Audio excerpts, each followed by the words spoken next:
오늘 아침 전북권 주요 뉴스입니다. 전북 지역 고대 가야사 연구와 발굴을 위한 내년도 정부 예산이 전혀 반영되지 않아 사업 차질이 우려됩니다. 완주의 한 아파트 공사가 4년째 중단되고 있습니다. 500여 조합원들은 분양 대행사와 완주군의 피해 책임을 묻고 있지만 해결책은 아직 나오지 않고 있습니다. 뉴스와 인물, 오늘 이 시간에는 남북 화해 분위기 속에 지난 6월 평양을 다녀온 전북결의 하나 방용승 대표를 만나 남북 문제에 관한 견해를 들어봅니다. 전라북도 지역은 오늘 대체로 흐린 가운데 아침까지 비나 눈발이 날리는 곳이 있겠습니다. 여러분 안녕하십니까? 전주 MBC 뉴스투데이입니다.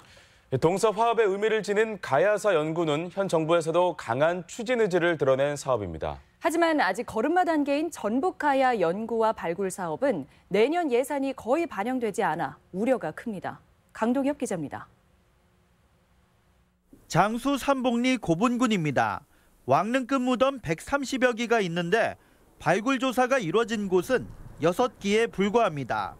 장수가야 유적만 300개가 넘고 도내 전체 가야 유적은 남원과 임실 등 7개 시군에 750여 개가 산지하고 있습니다. 하지만 예산이 뻔한 시군이 자체적으로 사업을 진행하기는 버거운 실정입니다. 고분군 제철 유적들이 광범위한 지역에 걸쳐서 확인이 되었는데 지자체의 한정된 예산만으로는 좀 더 체계적인 발굴 조사와 복원 정비에는 어려움이. 전라북도는 내년 가야사 연구와 복원 사업으로 73억 원을 받아 토지 매입과 발굴 조사를 할 계획이었지만 반영된 예산은 고작 5억 원뿐입니다. 남원 유곡리와 두락리 고분군 같은 국가사적이 아니란 이유로 정부가 예산 반영에 난색을 표한 겁니다. 사업을 추진하기 위해서는 동북권 몫으로 배정된 지역발전 예산을 끌어다 쓸 수밖에 없는 형편입니다. 저희 전라북도에서는 비지성문화재로 국가예산이 확보될 수 있도록 가야 특별법 제정과 국가문화재 사적 지정을 집중적으로.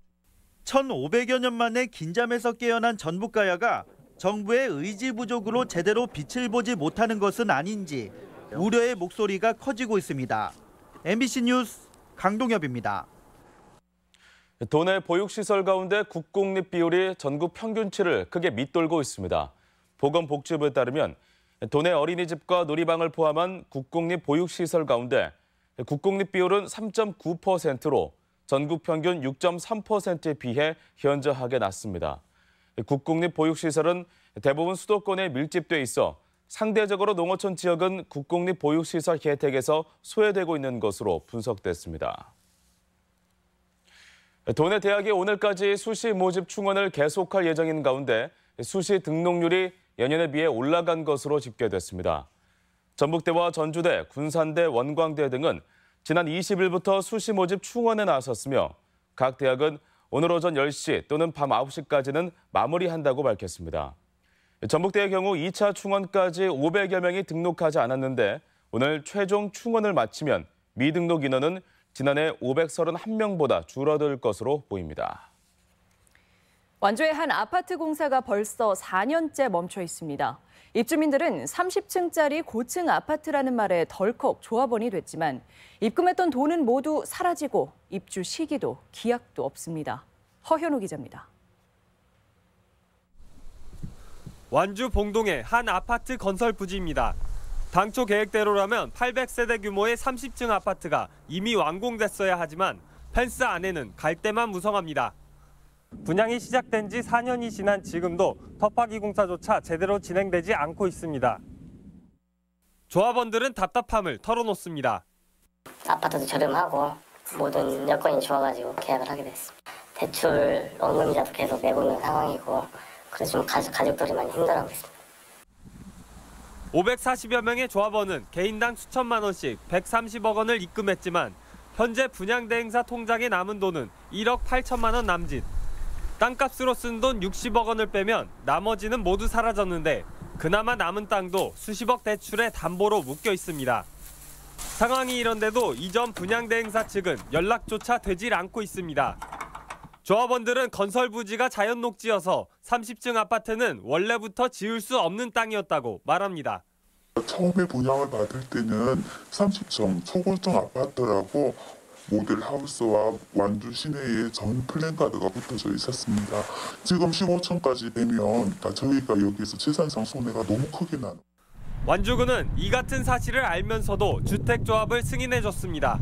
거의 가망이 없다. 우리가 무조건 이거는 100% 안 되라고는 할 수 있는 상황은 아니기 때문에 저희도 처음부터 근데 할 때부터 이건 어렵다 말씀을 했지만 이쪽에서는 1%라도 가능성이 있으니까. 조합원들은 관련 책임자들을 고소하며 법적 대응에 나섰지만 이미 발생한 피해는 보상받을 길이 막막한 상황입니다. MBC 뉴스 허연호입니다. 완주군 의회 의정비 인상안에 대한 비판이 높은 가운데 시민사회단체가 집단 행동을 예고하는 등 반발이 이어지고 있습니다. 참여자치 전북시민연대 등 도내 12개 시민사회단체로 구성된 연대회의는 오늘 완주군청 앞에서 기자회견을 열고 과도한 의정비 인상 철회를 촉구하기로 했습니다. 완주군 의회 의정비 심의위원회는 내년도 군의회 의정비를 21.15% 인상하기로 잠정 결정한 바 있습니다. 전주시가 올해 체납세 30억 원을 징수했습니다. 전주시는 지난 3월 현장 징수단을 발족해 고액 체납자 141명의 채권을 압류하고 29명은 부동산 공매, 3명은 출금 금지 조치했다고 밝혔습니다. 전주시는 지방세 체납이 500만 원 이상인 고액 체납자를 별도 관리해 징수 활동을 벌이고 있습니다.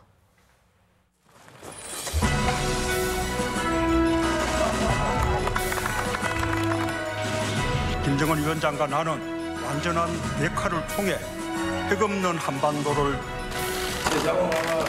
중대한 변화를 보게 될 것입니다. 공의를 이루자.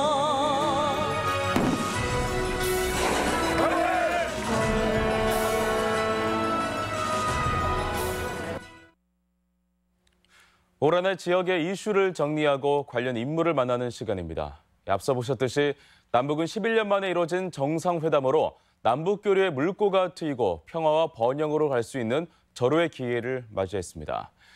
지난 6월 민족 화해 분위기 속에 평양을 다녀온 방용승 전북결의 하나 대표를 박찬익 기자가 만나봤습니다. 실질적으로 그 이전에 어떤 시절에도 겪어보지 못했던 그런 극적인 전환을 국민들이 지켜보게 되었고 연내에 전쟁 상태를 종식시키겠다는 의지를 분명히 밝혔고 그리고 무엇보다도 중요한 것은 과거로 이제는 더 이상 돌아가지 않겠다라고 하는 그런 의지를 두 최고 지도자가 서로 약속했다고 하는 거 그것이 무엇보다 좀 인상적이지 않았냐 이렇게 생각되어집니다. 평양 시민들의 표정이 대단히 밝아졌고 자신감이 넘치는 그런 모습을 볼 수 있었고요. 그리고 옷차림과 건물들이 대체로 화사해졌다. 10여 년 전에는 좀 상당히 많이 페인트도 칠하지 못하고 그런 건물들이 많았었는데 지금 그런 건물이 거의 없을 정도로 화려하게 많이 변했고 그분들 표현 그대로 말씀을 좀 드리면 그 당시에는 오솔길이었다고 한다면 이제 새로운 시대에는 대통령의 시대가 열릴 것이라고 자기들은 예측한다. 그런 얘기를 자주 했어요. 유엔의 대북 제재가 일정 정도 완화되지 않는 조건 속에서는 할 수 있는 일이 거의 없는 그런 상황이다 보니까 실제로 김정은 국무위원장이 어렵게 서울 답방을 하더라도 가져갈 것이 별로 없는 그런 상황 속에서 이 교착 국면이 이어지고 있는 것이 아닌가 이렇게 보고 있습니다. 저희들이 갖고 있는 선진적인 농업 기술들을 북측과 교류하면서 그 북측의 농업에 여러 가지로 도움을 줄 수 있는 것이 많이 있을 거라 생각하고 교류 협력이라고 하는 것은 일방적인 지원이 아니고 쌍방 간의 이익을 볼 수 있는 그런 방향 속에서 진행돼야 되기 때문에 북미 간의 관계가 좀 풀어나가는 문제가 어렵긴 하지만 워낙에 남과 북의 지도자들의 의지가 강하기 때문에 서로 간의 어떤 힘과 지혜를 모아서 이를 돌파해 나갈 수 있는 방안들을 계속 마련해내지 않겠느냐 이렇게 기대를 해봅니다. 다음 소식입니다.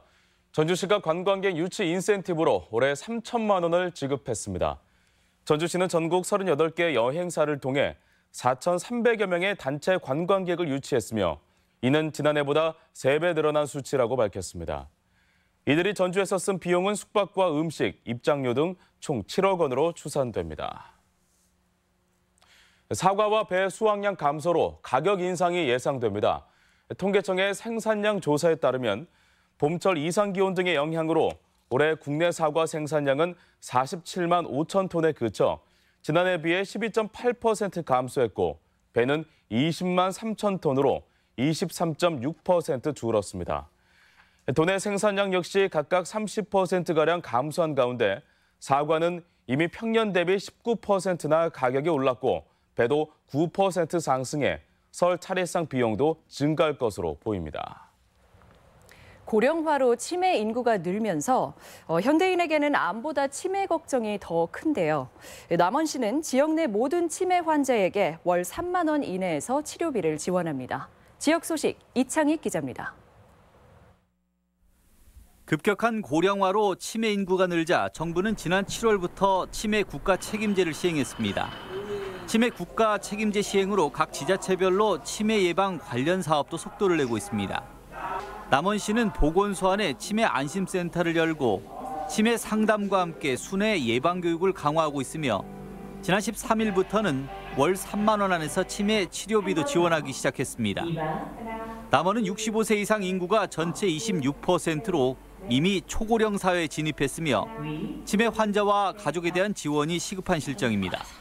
앞으로도 치매 환자와 가족을 위한 다양한 사업을 발굴하여 치매 걱정 없는 남원시를 만들어 가겠습니다.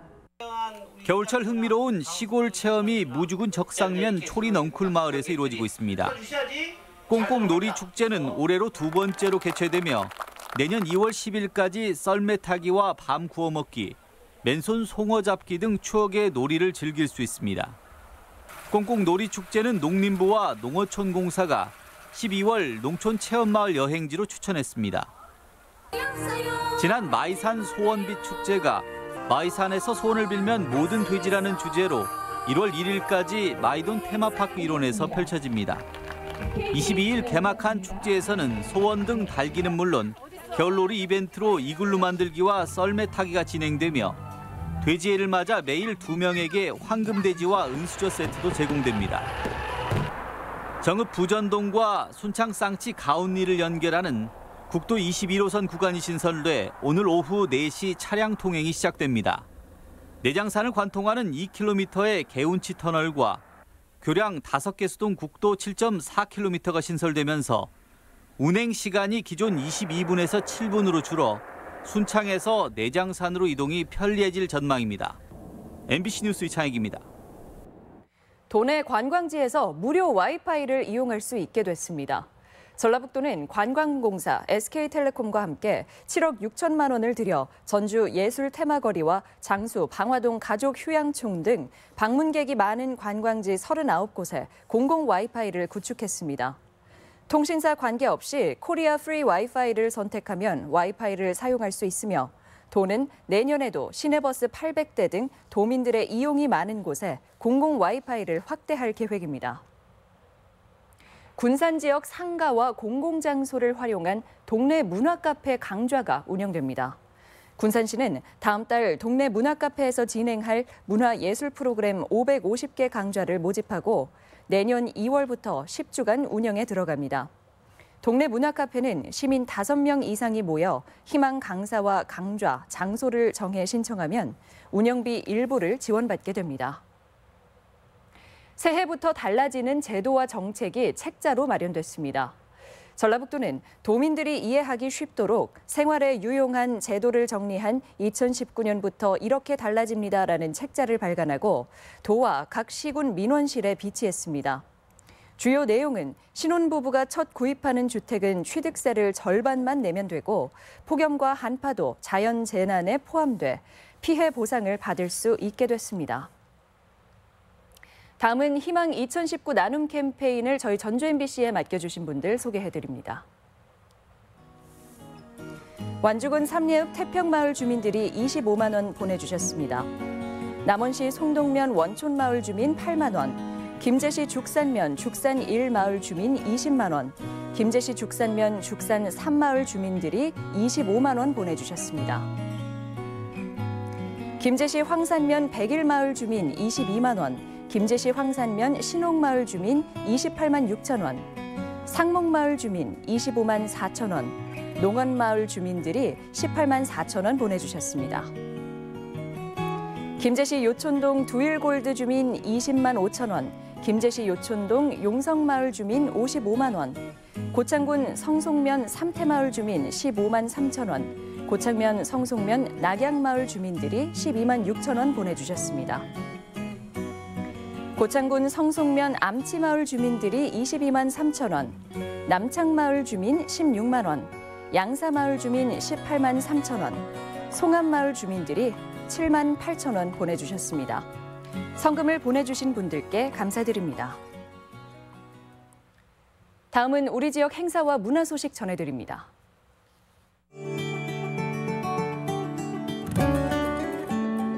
소피아 로렌과 비토리오 데 시카의 대표작들을 만날 수 있는 특별전이 오늘부터 사흘간 전주 디지털 독립영화관에서 상영됩니다.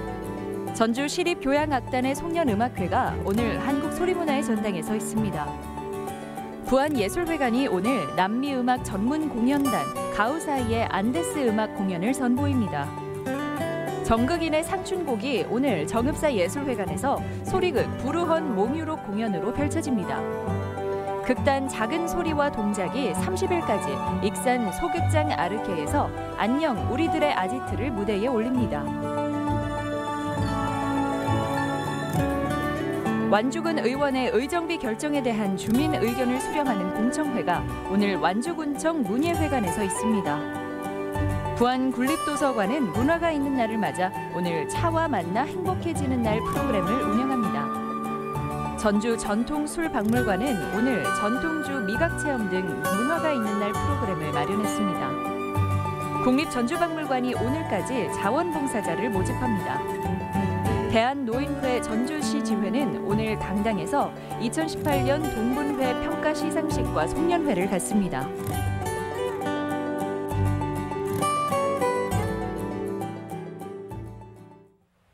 끝으로 날씨입니다. 전라북도 지역은 오늘 대체로 흐린 가운데 아침까지 비나 눈발이 날리는 곳이 있겠습니다. 지역별 기온입니다. 전주 아침 기온 2도에서 낮 기온 4도, 익산 2도에서 5도, 동북권은 무주 0도에서 4도, 진안 영하 1도에서 3도, 서해안권은 군산 1도에서 4도, 고창도 1도에서 4도 등을 기록하겠습니다. 현재 미세먼지 농도는 정읍과 무주에서 좋음 수준을 보이고 있고 나머지 지역은 보통 단계에 머무르고 있습니다. 오늘 하루 미세먼지 농도는 보통 수준을 보이겠고 초미세먼지 농도는 오전 한때 나쁘다가 오후 들어 보통 수준을 회복하겠습니다.